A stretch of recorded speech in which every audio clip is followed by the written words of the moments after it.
todo acerca de la vida y de lo que estamos viendo y de cómo el enemigo se está moviendo grandemente y con poder. No porque el enemigo tenga poder, sino que nosotros se lo hemos otorgado. El pueblo de Dios está dormido. El pueblo de Dios está únicamente asistiendo a la iglesia, únicamente a ser emocionado, únicamente como un entretenimiento de su vida aburrida y triste, y eso sucede porque el pueblo de Dios todavía está en el desierto. Mucha gente del pueblo de Dios todavía está pasando por el desierto. Cuando nosotros hablamos de la palabra de Dios y vemos al pueblo de Israel que llegó al desierto después de ser liberado, en el desierto era donde el pueblo iba a ser procesado, en el desierto era donde el pueblo iba a ser fortalecido para que pudieran apreciar la liberación que Dios había hecho a su favor y la tierra que Dios les iba a entregar, y pudieran de esa manera recibir la bendición de Dios y mantenerse en esa bendición. No sé si me capta lo que le quiero decir. Cuando nosotros llegamos al mundo, el mundo es un desierto también. Nuestra vida es un desierto, en donde hay mucha resequedad, donde hay mucha falta de agua, del agua de vida, que es la palabra, donde falta el alimento, donde nosotros estamos viviendo con una provisión que únicamente nos sustenta, pero que no nos satisface. Ese es el desierto de la vida. Cuando nosotros llegamos a Cristo y llegamos de verdad, empezamos un caminar. No quiere decir que salimos del desierto. Lo que quiere decir es que ahora estamos siendo guiados por Dios a través de ese desierto. La gente piensa que cuando llega a Cristo, ya llegó a la tierra prometida. Usted no llegó a la tierra prometida. La palabra dice Cristo es la puerta. Usted hasta ahorita está entrando por la puerta. Cristo es el camino. Usted hasta ahorita está empezando un caminar. El ser cristiano o el recibir a Cristo o el decir soy cristiano no quiere decir que mi vida está solucionada o ya dejé de vivir en el desierto. Lo que quiere decir es que ahora estoy en el camino. El Señor nos habla de que hay un reposo. El pueblo de Israel pasó el desierto, pero no alcanzó el reposo. No alcanzó el reposo del Señor. Porque ellos no obedecieron completamente lo que Dios decía. Y sin embargo, siguieron cometiendo pecados después de haber recibido la tierra prometida, entrado en ella. Dios les dijo que no cometieran algunas cosas para que permanecieran. Dentro de esas estaba no hacer alianzas o uniones con las tribus que estaban pecando ahí. Pero a ellos no les importó y creyeron que eso no era nada malo. Y entonces siguieron y se hicieron amigos de esas tribus. Y esas tribus poco a poco lo fueron sacando del caminar hasta que les sirvieron de piedra de tropiezo. Por eso el Señor dice que ese pueblo no entró en el reposo. Nosotros todavía espiritualmente estamos caminando hacia esa tierra prometida. Y mientras estemos pegados y caminando como Cristo nos manda, obedeciendo a Dios en lo que Él dice, no con sacrificios, porque ya el sacrificio por nuestra salvación fue hecho. Ahora lo que el Señor pide es obediencia, dice su palabra. Obediencia quiero y no sacrificio. Ya el sacrificio fue hecho por nosotros. Ahora lo que nos piden a nosotros es obedecer. Yo le pido por favor que abra su Biblia y me sigue en la lectura. Abra su Biblia en Hebreos 3, desde el versículo 7. El Señor está hablando de un reposo definitivo. El reposo al que todo cristiano debe aspirar llegar. El reposo de toda su ardua labor. Ayer hablaba con la hermana Luz cuando estábamos evangelizando y yo le decía, hermana, es que mucha gente cree que por ser cristiano ya tiene la vida alcanzada, ya tiene la salvación. Cuando yo le decía en una ocasión que Pablo vivía únicamente por el evangelio, Pablo pagó prisiones por el evangelio, Pablo se sometió a azotes por el evangelio, fue apedreado por el evangelio, todos los días él no se apenaba, no se avergonzaba, a donde había gente Pablo hablaba. No importara lo peligroso que fuera, Pablo se metía. ¿Cierto? Y Pablo dice, yo personalmente, yo no creo haber alcanzado. Pero sigo hacia la meta. Entonces Pablo nos está dando un ejemplo de que el fin de todo no es aceptar a Cristo. Ese es el principio. Y que la meta es alcanzar la vida eterna cuando ya no estemos aquí y que seamos juzgados y nos sea dado una corona, ¿cierto? Luego hay un reposo al que nosotros debemos aspirar a llegar. Espiritualmente hablando, caminamos en el reposo del Señor cuando vamos o andamos en justicia, paz y gozo. Pero va a haber un reposo de todas nuestras labores en carne, en cuerpo, alma y espíritu, que es cuando nuestra labor de aquí haya terminado y hayamos sido glorificados y hechos nuevamente íntegros por el Señor cuando venga a recoger su iglesia, ¿cierto? El reposo del pueblo de Dios. Palabra de Dios se lee en el nombre del Padre, del Hijo y del Espíritu Santo. Por lo cual, como dice el Espíritu Santo, ¿quién dice? El Espíritu Santo. O sea, hay que prestarle atención porque es Dios mismo hablando, ¿cierto? Si oyereis hoy su voz, no endurezcáis vuestros corazones, como en la provocación en el día de la tentación en el desierto. Versículo 9. Estamos leyendo Hebreos 3 desde el versículo 7. Voy con el versículo 9. Donde me tentaron vuestros padres, me probaron y vieron mis obras 40 años. ¿En qué tentó el pueblo a Dios?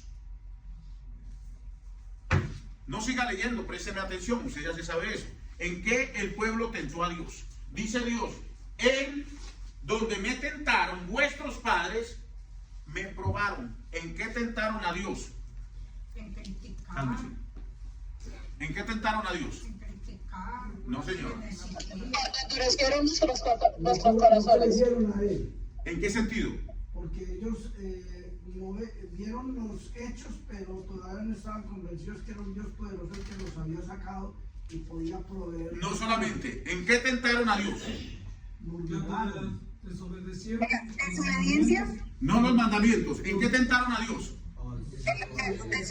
Tentaron a Dios. No. No, Dios les dijo, no os metáis en yugo con las... No. ¿En qué tentaron a Dios? Le leo nuevamente, póngame atención. Por eso no quería que leyera cada uno un versículo porque no me iban a entender. Necesito que me preste atención, por favor. Dice, por lo tanto, como dice el Espíritu Santo, como dice Dios, si oyereis hoy su voz, no endurezcáis vuestros corazones como en la provocación en el día de la tentación en el desierto.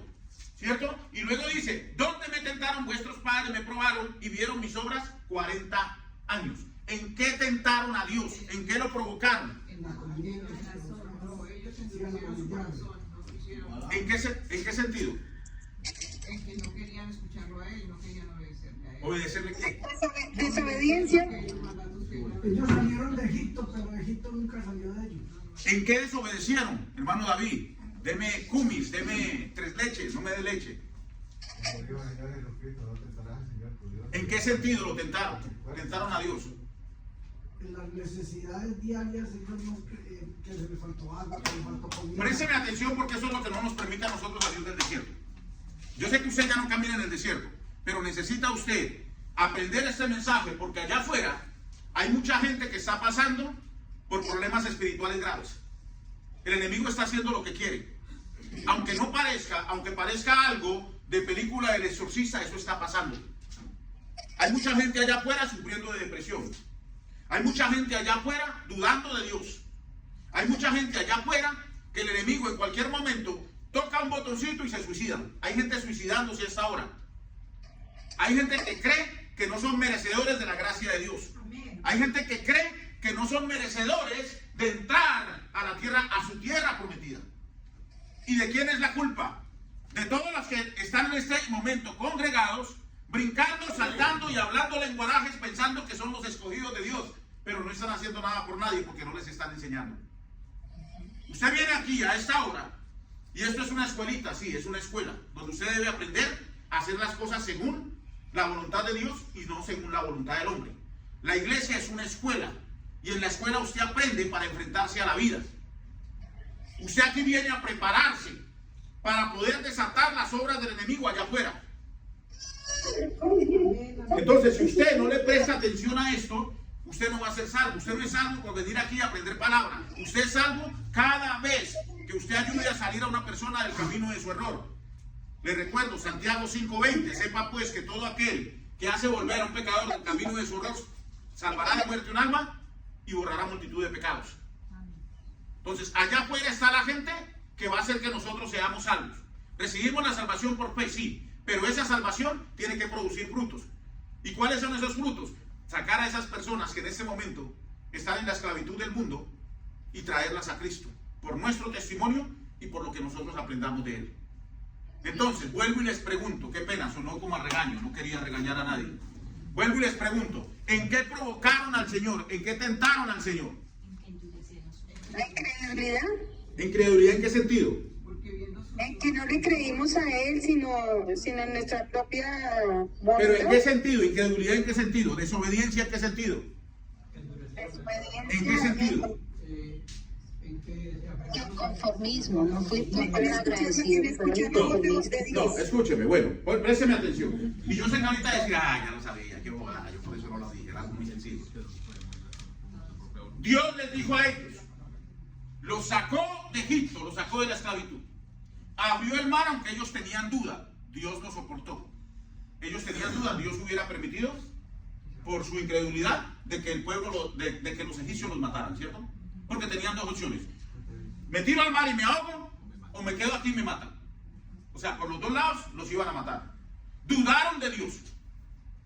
Sin embargo, Dios abrió el mar y ellos cruzaron en seco. Los egipcios pensaron que ellos iban a cruzar igual y al llegar al centro, todos los egipcios, Dios nuevamente hizo que el mar se cerrara y todos perecieron en ese momento.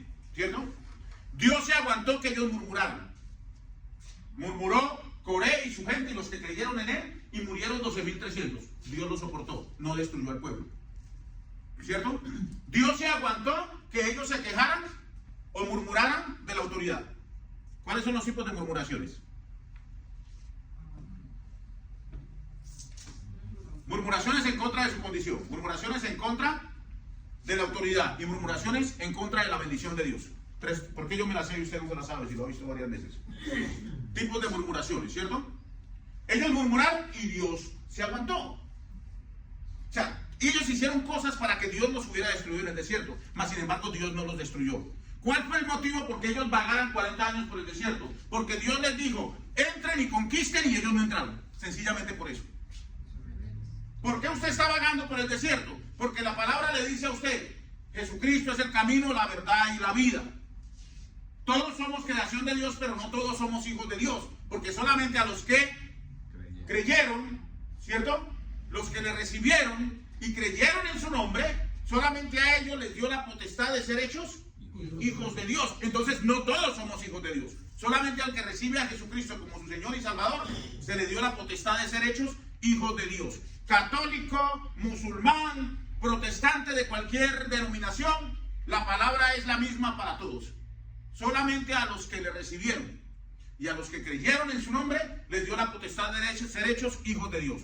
Lo dice la Biblia católica, lo dice cualquier tipo de Biblia donde usted quiera buscar. Aquí no estamos hablando de religión, aquí estamos hablando de palabra de Dios. Y la palabra de Dios es la misma para todos.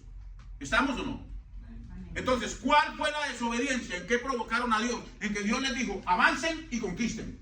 ¿Y qué hicieron ellos? Dudaron de la palabra de Dios. Creyeron más en el enemigo que estaba enfrente, creyeron más en el poder de los que estaban allá, que el poder del Dios que había abierto el mar, el poder del Dios que les había mostrado maravillas, el poder del Dios que los alimentó, que los llevaba, los salvó de los enemigos que se les aparecían. Creyeron más en el poder de ese pueblo y dijeron, son gigantes, pero jamás vieron a Dios como el gigante que los protegía.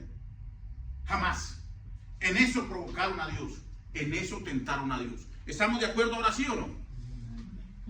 No en las cosas que estábamos diciendo. ¿Por qué? Porque Dios hubiera podido destruirlos por cualquier cosa que ustedes dijeron, pero no fue así. Dios les permitió avanzar.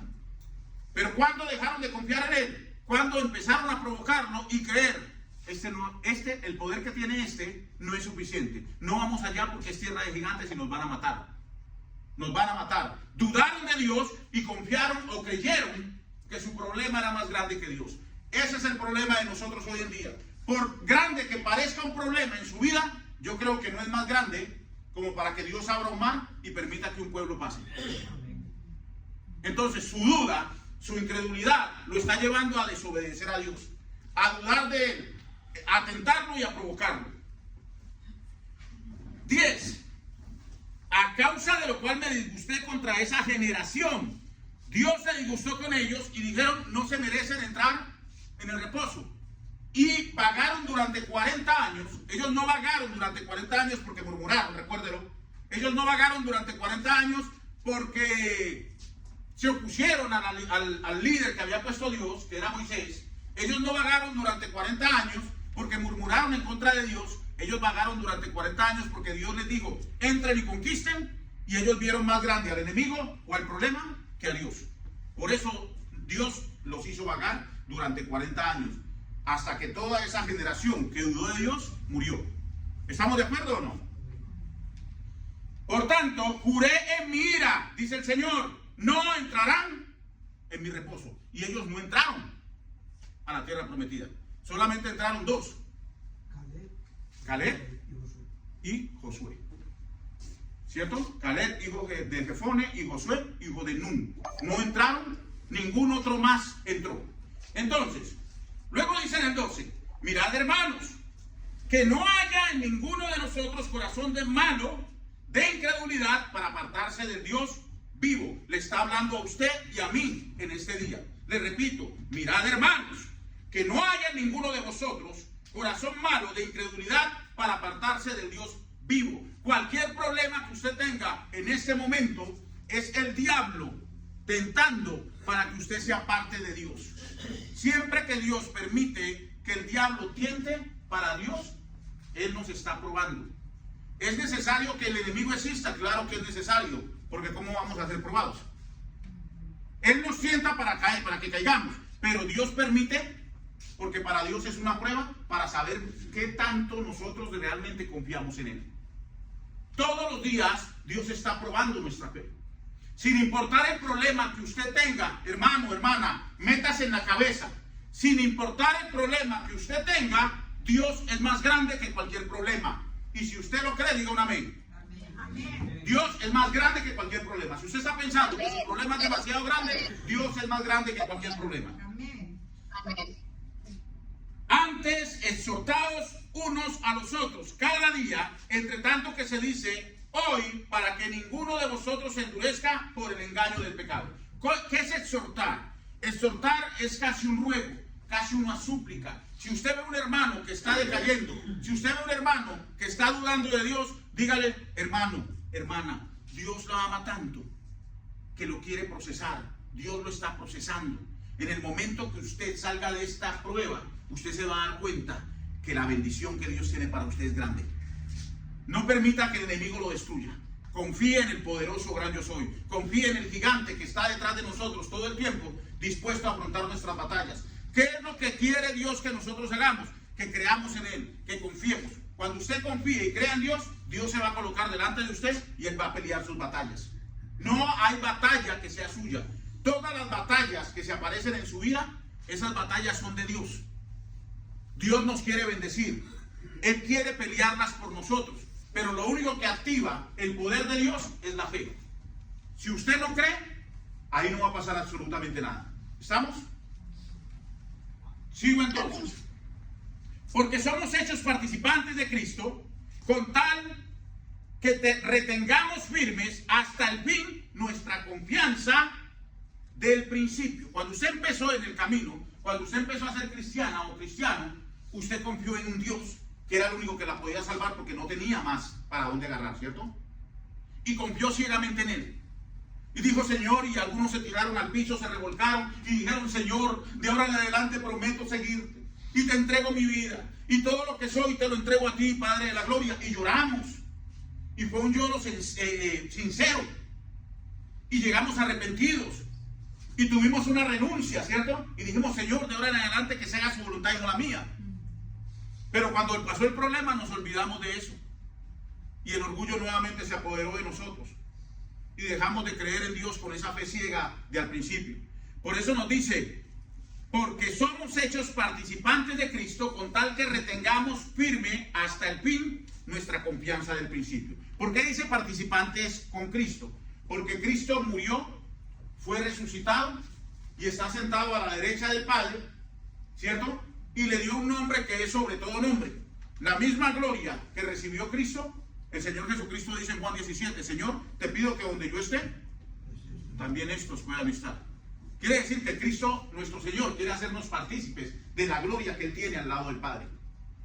Por eso dice, seamos participantes con Cristo. Pero ¿cómo somos participantes con Cristo? Sí, tenemos la misma confianza que teníamos al principio, cuando creímos por primera vez en que Dios era el único que podía librarnos de toda dificultad.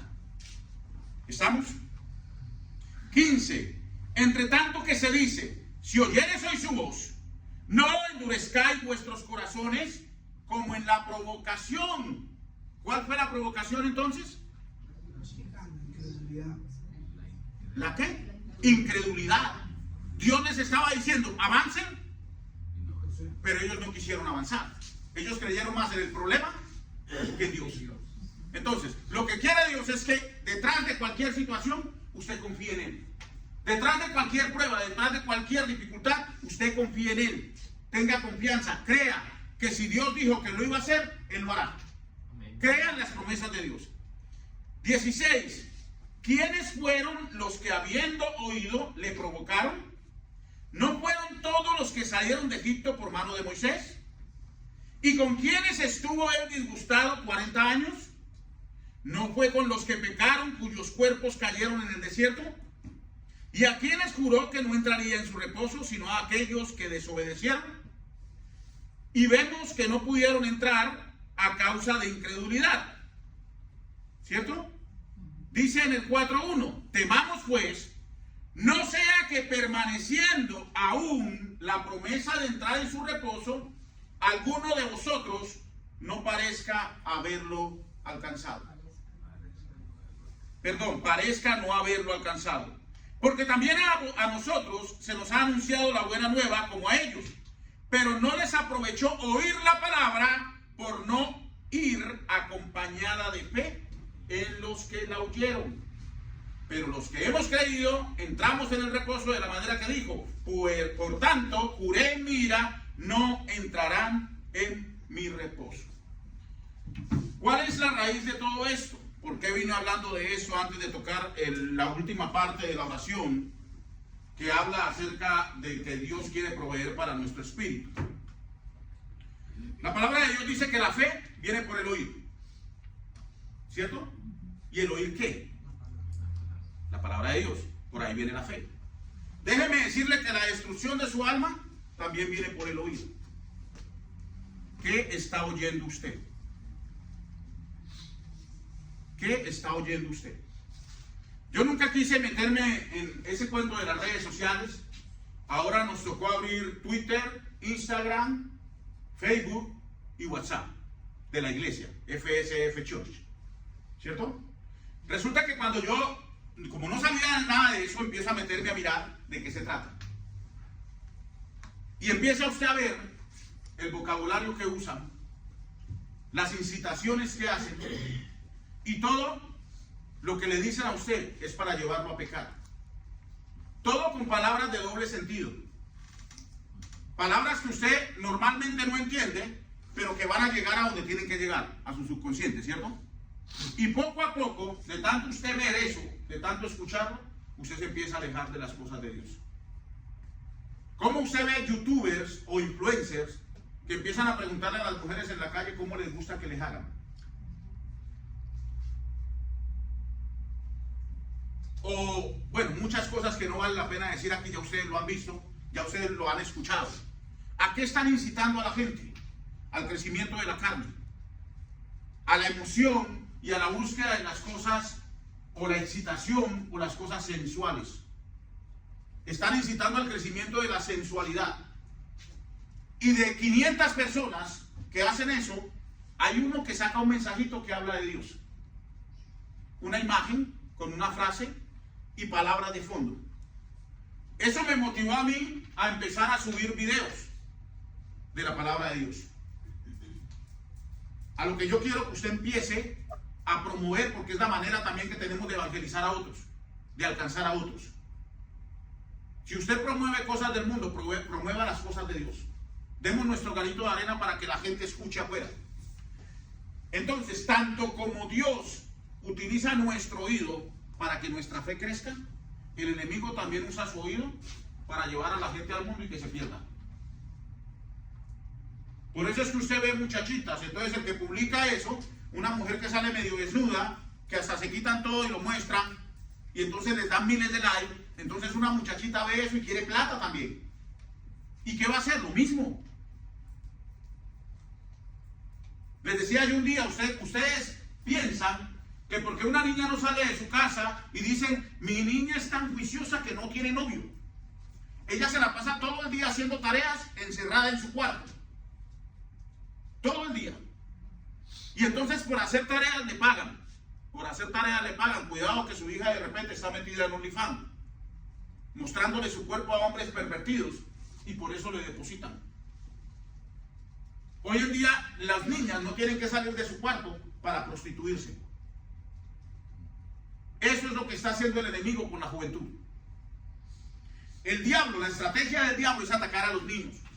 ¿Por qué no ataca al adulto? El adulto ya está perdido, ya le pertenece. Pero el niño, el que viene creciendo, el que viene levantándose, si usted no tiene el conocimiento o usted sigue yendo a un lugar solamente donde lo emocionan, el niño que se viene levantando, ¿con qué base se está levantando?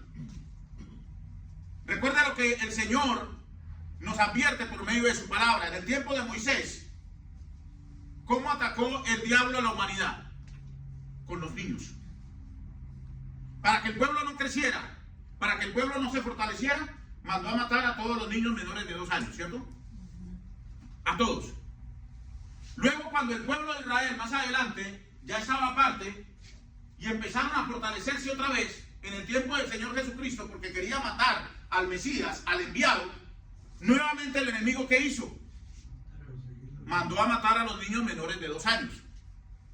Hoy en día el enemigo ha perfeccionado sus estrategias. ¿Cómo las perfeccionó? No los mato físicamente, pero los mato espiritualmente. El enemigo está matando a los niños por medio de las redes sociales. Y lo tremendo es que el papá le está ayudando. Es que el niño no se queda calmado si no le entregamos el celular. Cansa todo el día, me aburre todo el día, pero cuando le compré el celular, hasta ahí llegó. Usted lo ve calmadito y todo el día anda calmado. Claro, el diablo lo está adoctrinando. El diablo le está enseñando. Está llegando a su cerebro con imágenes. No solamente la palabra es por el oír, pero el diablo está utilizando también la vista.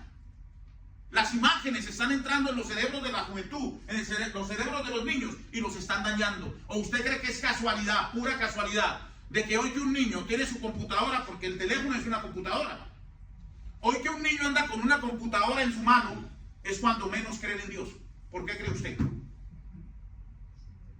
Porque el enemigo está usando la ciencia para que lo endiosen a él.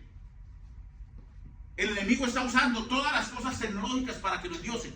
Entonces, si el enemigo usa eso para que lo endiosen, ¿por qué nosotros no usamos eso para contrarrestar el ataque del enemigo y por lo menos poner nuestro granito de arena para que la gente escuche palabra de Dios? Despertemos, hermano. El cristiano no solamente es para que venga y se siente y caliente la silla. El cristiano es para que actúe como un soldado, como dice Pablo.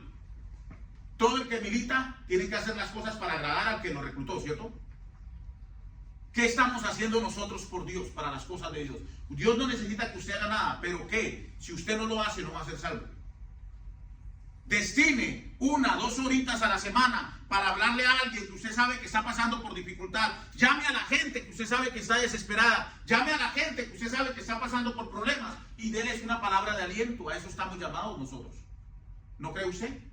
Amén. Esa es mi introducción. Ahora entonces vamos a pasar al punto que venimos con respecto a la oración. Mi introducción tiene mucho que ver con lo que vamos a ver el día de hoy, valga la redundancia. El tercer aspecto de la oración que vamos a ver toca directamente el ámbito del espíritu. El espíritu. Les decía que hoy en día toda la gente está pasando por un desierto. Hay gente que les decía la última vez enferma. Hay gente que está pasando por dificultades físicas, por dificultades emocionales. Personas que nosotros vemos que aparentemente lo tienen todo, pero en la noche no pueden dormir, no pueden descansar, no viven en paz. Esas cosas Dios las está supliendo. Pero ¿desde dónde Dios empieza a suplirlas? Desde el Espíritu. Por eso es tan importante que nosotros, aparte de pedir por el cuerpo, diciendo danos hoy nuestro pan cotidiano, nuestro pan diario, demostrándole al Señor de que nosotros necesitamos de Él todos los días. Y luego el Señor nos dice que perdonemos las ofensas de los demás para que Dios me perdone. Y de esa manera nosotros podemos reconocer el sacrificio que Jesucristo hizo para nuestra vida. Con las palabras, perdónanos nuestras ofensas como también nosotros perdonamos a los que nos ofenden. O perdónanos nuestras deudas, como dice otra versión, así como nosotros perdonamos a los que nos deben. Hoy vamos a hablar de la palabra donde dice la oración: no nos metas en tentación. Y no nos metas en tentación. Y no nos metas en tentación tiene que ver con nuestra vida espiritual. Nuestra vida espiritual, en la que tenemos una guerra invisible todos los días. Nosotros pensamos que todo lo que nos pasa es porque somos de malas, es porque Dios nos odia, es porque Dios no nos quiere bendecir, pero jamás nos damos cuenta de que estamos perdiendo la guerra espiritual, y es porque no tenemos armas. Porque todo aquel que quiera ganar su vida la perderá, pero aquel que pierda su vida a causa de mí la hallará. Nosotros no queremos invertir tiempo en las cosas de Dios porque creemos que es una pérdida de tiempo. No queremos ir a la iglesia porque como yo no fumo, no bebo, no digo groserías, ¿cierto? No ando haciendo lo malo, entonces no necesito de Dios. No queremos perder tiempo y estamos tratando de ganarnos la vida a nuestra manera. Estamos tratando de hacer las cosas como mejor nos parece. Aquí es donde el Señor Jesucristo pone algo de vital importancia en nuestra vida, y es la guerra espiritual la que tenemos que librar. Porque la palabra dice que nuestra lucha no es contra carne ni sangre. Yo no peleo con la persona que me mira mal. Yo estoy peleando con eso que está dentro de mí, que me hace pensar que el que me mira mal, o si una persona me miró como yo no quería, me está mirando mal porque me odia. Yo tengo que luchar es con eso que está dentro de mí, que me